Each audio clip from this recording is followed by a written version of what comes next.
is 3 weeks and we are blasting out of here. I don't know about you if you've ever done a move, but am I the only one that counts down, waiting for movers to come, your house to get packed up, getting on that plane, getting in that RV? I think I'm counting down the seconds right now. Not necessarily in anticipation, but more so in dread.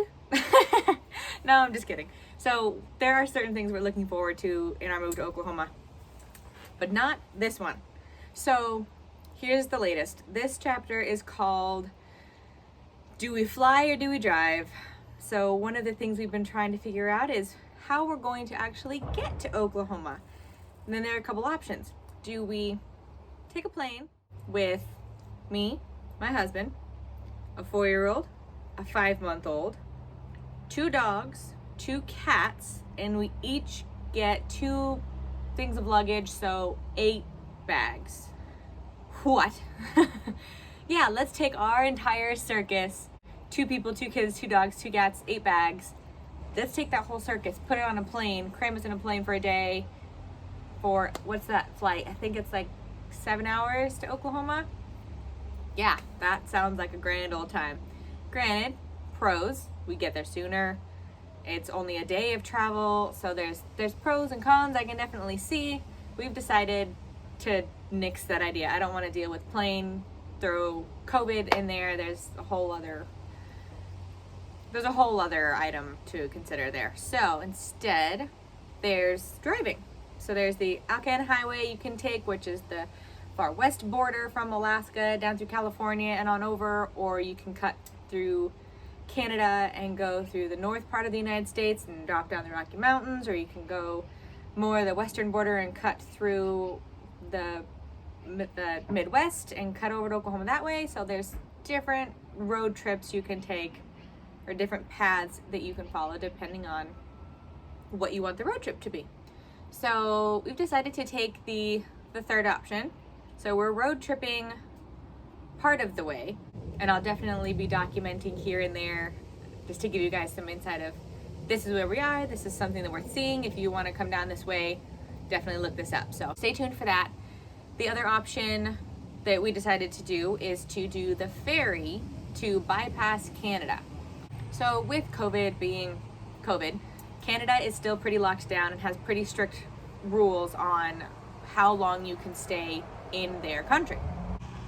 So if you're driving through Canada, they time stamp when you get to point A and then how long it should take you to get to point B. And if you bypass the allotment for how long it should take you to get to from point A to point B, they fine you.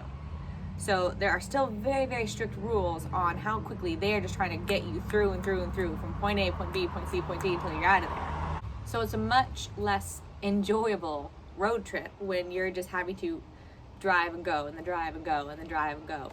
We wanted to make it semi-enjoyable for our daughter who's 4, who loves adventure, and our son who's going to need to make frequent stops so I can feed him. So we knew that would be a lot less fun. So we decided to take the ferry.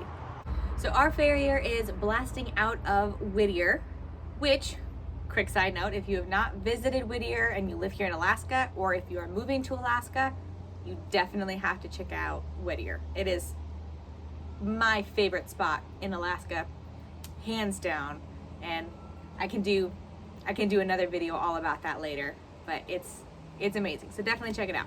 So our ferry launches out of Whittier, and it's a 5-day ferry.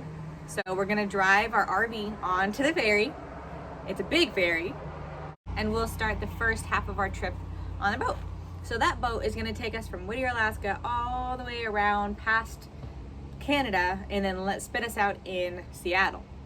So they dock at certain places along the way, so we'll get an opportunity to get off the ferry and go explore and not have sea legs the entire time. So we're loading up the RV that we're renting up here in Alaska, and so we will take the ferry to Seattle. From Seattle, we're taking that along through several different campgrounds. We'll camp along the way, make it 6 to 8 hour days just to kind of keep it manageable and still be able to enjoy the trip along the way, and then make it into Colorado, which is where our family is. And we'll make it a point to go see family one last time before we make the final leg after we drop off the RV, pick up the car, and then drive in the car the rest of the way to Oklahoma. There's a lot of moving parts to this trip. It's been a lot of logistics. I think at one point Jeremy and I even got out a whiteboard and we're plotting out all the different options of, if we do this, then what happens? If we do this, well, then this happens. But if we do this, we have to consider this, that, the other. So it's been quite a journey trying to figure out what we want this trip to look like. Do we just want Fast and Furious, just get there and get it done? Or do we want to take the time to make the memories, have fun, see certain things along the way, take our time to get there? And that's what we've landed on.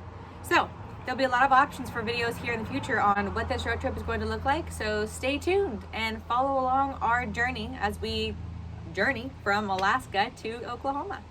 Thanks for tuning in, guys. If you have done this trip, please, please, please share your words of wisdom. I would love to hear from you. Things that went well when you did road trips, things you wish you would have known beforehand, things that were helpful, places that you stopped, things that you did. That would be wonderful to hear from you guys and your experiences when you've done this, because I know I'm not the only one who is embarking on what feels like this huge undertaking. So, and if I get enough feedback from people, I'll make that one of my video segments, and I'll take your tips and tricks and put those in another video so that other people can learn from you too. We're all in this together. It's the military lifestyle. It's just part of the military game where you have to pick up, move somewhere else, and it's so much easier when we can come together, share ideas, share our success stories, our sad stories, because we know those happen too, to make sure that everybody gets from point A to point B but enjoys it along the way. So I'd love to hear from you. Thanks for tuning in, guys, and I'll talk to you soon.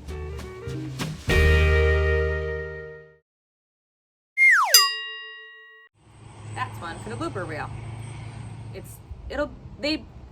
Words. Car.